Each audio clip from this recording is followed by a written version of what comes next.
아이들을 위한 우리의 손을, 우리를 향한 아이들의 손을 잡아주세요. 당신이 함께 한다면 우리는 2030년까지 어린이 1,600만 명의 생명을 지켜낼 수 있습니다. 유니세프. 아마 이 이름 모르는 분 거의 없으실 거예요. 그쵸? 이 파란색 로고만 딱 봐도 전 세계 아이들을 돕는 곳이구나. 바로 알 수 있잖아요. 헬로윈 하면 떠오르는 장면 중 하나가 바로 이거 아닐까요? 주황색 작은 상자를 들고 사탕 대신 기부금을 모으는 아이들. 바로 유니세프를 위한 트릭 오어 트릿 캠페인인데 이게 무려 1950년부터 시작됐다고 해요. 정말 오래됐죠?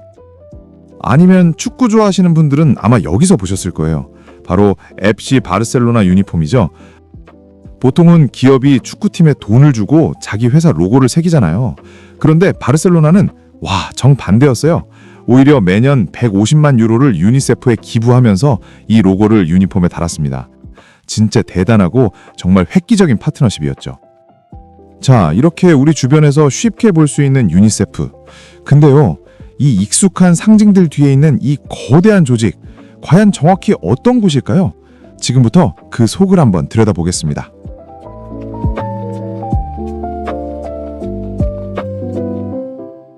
이야기를 시작하려면 시간을 좀 거슬러 올라가야 합니다. 유니세프가 처음 만들어진 건 전쟁으로 모든 것이 파괴된 그야말로 폐허 속에서였어요. 원래 이름은 UN 국제아동 긴급기금이었어요. 이름 한번 길죠. 여기서 핵심 단어는 바로 긴급입니다. 말 그대로 긴급 상황이었던 거죠. 1946년 2차 세계대전이 막 끝났을 때 당장 도움이 필요한 아이들과 엄마들을 위해서 식량, 옷, 약 같은 걸 나눠주려고 급하게 만들어진 조직이었던 거예요. 근데요, 여기서 정말 흥미로운 건 이 임시 조직이 어떻게 진화했냐는 거예요. 보세요. 1946년에는 그냥 긴급 구호를 위한 임시기구였는데 불과 몇 년 뒤인 1953년에 유엔의 정식, 그러니까 영구적인 기관이 됩니다. 이름에서 국제랑 긴급은 뺐지만 우리가 아는 유니세프라는 이름은 그대로 쓰기로 한 거고요. 그리고 1965년에는 노벨 평화상까지 받습니다. 이제는 그냥 구호단체가 아니라 전 세계적인 평화에 기여하는 기관으로 인정받게 된 거죠. 좋습니다. 그럼 이렇게 커진 조직, 대체 어떻게 굴러가는 걸까요? 그 운영 구조를 한번 살펴볼게요. 가장 중요한 포인트가 뭐냐면요. 유니세프는 UN 산하 기관이긴 한데 UN에서 구정적으로 예상을 받지 않는다는 거예요. 이게 정말 특이한 점입니다. 그럼 돈이 어디서 나느냐? 전부 100% 자발적인 기부금으로 운영됩니다. 자, 이 그래프를 한번 보세요. 2024년 기준으로 수입이 무려 86억 달러가 넘어요. 어마어마한 돈이죠. 이 돈이 어디서 오나 봤더니 절반 조금 넘는 57%는 각국 정부에서, 그리고 나머지 43%는 저나 여러분 같은 개인, 또 기업이나 재단에서 오는 거예요. 그러니까 정부와 민간의 기부가 딱 균형을 맞추고 있는 셈이죠. 특히 이 민간 기부금을 모으는 데 있어서 국가위원회라는 곳이 정말 중요한 역할을 합니다. 우리나라에도 유니세프 한국위원회가 있잖아요. 바로 그런 거예요. 전 세계 34개 나라에 있는 독립적인 기구인데 이 위원회들이 각 나라에서 열심히 기금을 모으고 또 아이들의 권리를 지키기 위해 목소리를 내는 거죠. 실제로 유니세프 전체 수입의 3분의 1 정도가 바로 이 국가위원회들을 통해서 들어온다고 해요. 정말 핵심적인 역할을 하는 거죠.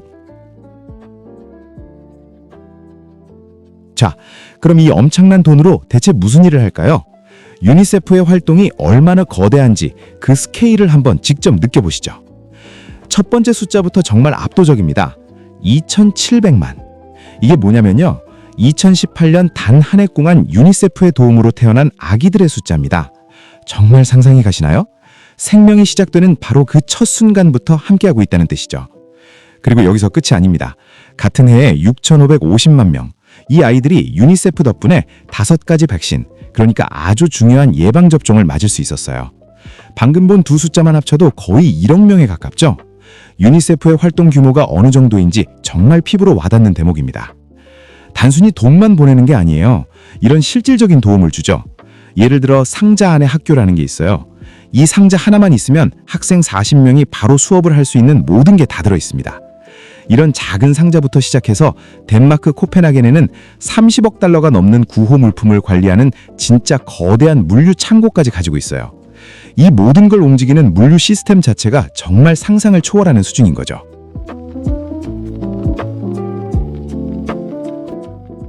자, 그런데요. 이렇게 엄청난 일을 하는 유니세프지만 빛이 있으면 그림자도 있는 법이죠. 우리가 전체 그림을 제대로 보려면 유니세프가 마주했던 아주 심각한 문제들과 논란들도 솔직하게 들여다볼 필요가 있습니다. 예를 들어 국제 입양 문제가 그래요. 아주 복잡한데요. 유니세프의 기본 원칙은 아이는 태어난 나라에서 자라야 한다는 거예요. 그래서 국제 입양은 정말 어쩔 수 없을 때만 하는 마지막 선택지라고 봅니다. 그런데 반대편에서는 이렇게 얘기해요. 그 원칙 때문에 오히려 입양이 더 어려워져서 아이들이 시설에서 보내는 시간만 더 길어지는 거 아니냐고요.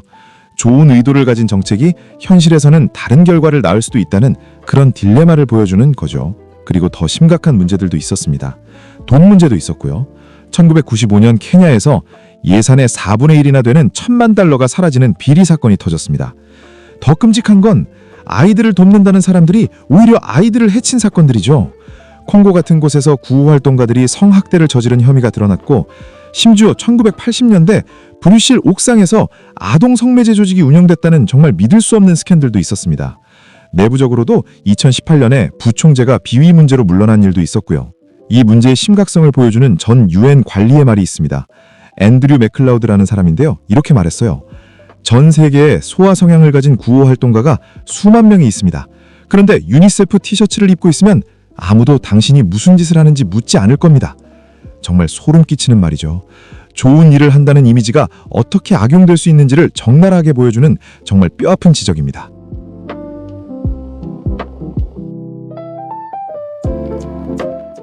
자, 이렇게 어두운 이야기도 했지만 마지막은 유니세프가 꿈꾸는 가장 이상적인 결과가 무엇인지 보여주는 이야기로 마무리하고 싶습니다. 한 나라가 겪은 정말 드라마틱한 변화 이야기입니다. 바로 우리나라 대한민국의 이야기입니다.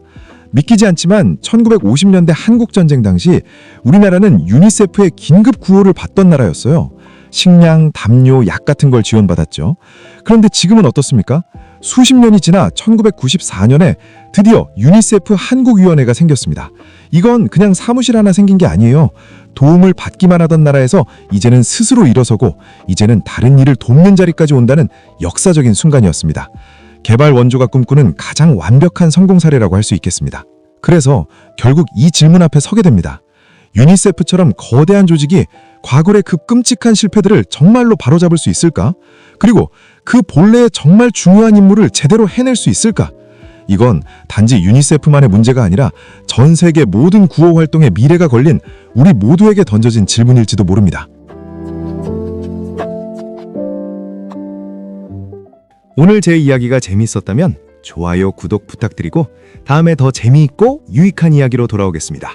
그럼 다시 만날 그날까지 안녕!